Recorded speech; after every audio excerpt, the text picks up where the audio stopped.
You ask Tiger to solve. This deals with linear equations with one unknown. The final result is x equals 4. Let's solve it step by step. Simplify the expression. Expand the parentheses. Multiply the coefficients. Simplify the arithmetic. Expand the parentheses. Simplify the arithmetic. Group all constants on the right side of the equation. Subtract 10 from both sides.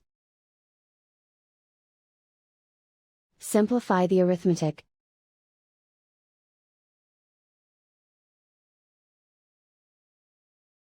Convert the x into a positive number.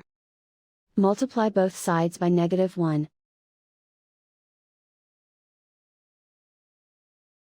Remove the ones.